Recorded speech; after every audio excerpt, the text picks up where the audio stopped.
Good evening, Jamaica. Tonight we bring you one of the most remarkable stories to emerge from the fury of Hurricane Melissa, a storm that has rewritten weather history across our island. With sustained winds reaching 160 miles per hour and gusts tearing through homes like paper, Melissa became the first Category 5 hurricane in nearly 40 years to strike Jamaica directly. But amid the chaos and destruction, one story of courage, an unexpected connection, has captured the nation's attention.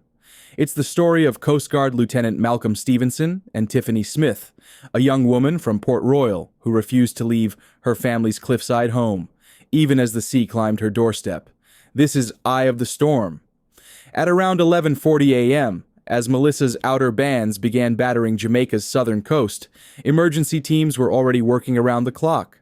Lieutenant Stevenson, a 10-year veteran of the Jamaica Coast Guard, was stationed in Port Royal, coordinating one of the final evacuation runs before the eye wall arrived.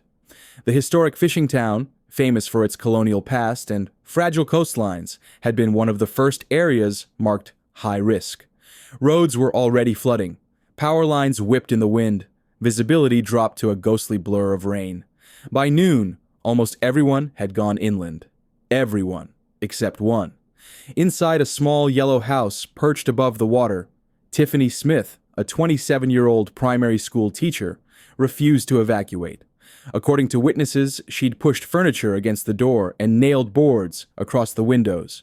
When the Coast Guard arrived, they found her shouting over the roar of the wind, "This house has stood through every storm. It was my grandmother's. I'm not leaving her behind." Her grandmother's portrait, still hanging above the mantel, had survived Hurricane Gilbert in 1988 and several others after that.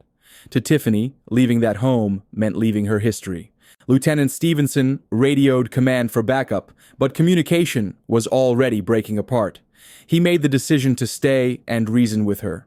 He told her that Melissa wasn't like the others, that this storm had stalled in warm water for days, feeding on heat, growing stronger, angrier, slower, but she wouldn't budge. In his report later, Stevenson said, "I understood her heart." But at that moment, the sea was already in her yard. If we waited any longer, neither of us would have made it out. Minutes later, a rogue wave smashed against the foundation, cracking one wall. That's when Stevenson broke through the barricade. He grabbed the terrified young woman and pulled her outside into waist-deep water. As they fought toward the Coast Guard truck, the storm slammed harder. Roofs ripped away. Pieces of zinc flew through the air like blades. The team had already rescued the last of the residents and was preparing to retreat inland when Stevenson and Smith emerged. He pushed her into the back of the truck, shouted for the driver to move, and radioed headquarters one last time. That was the last transmission anyone heard from Rescue Unit 4. Within minutes, all communication lines went down. They drove north, but roads were vanishing under floods. Bridges had collapsed. Electrical poles leaned across the highway. Melissa's outer eye wall, the strongest part of the storm, was directly over them. The truck skidded into a ditch and stalled. They were trapped. Through the blinding rain, Stevenson spotted what looked like an old colonial great house on a nearby hill. Its stone walls cracked but still standing. He and another Coast Guard officer half-carried Tiffany up the slope, holding onto branches and broken fences as waves licked at their heels. Inside, the house was pitch black. The roof was half gone. They huddled in a corner using flashlights until the batteries gave out.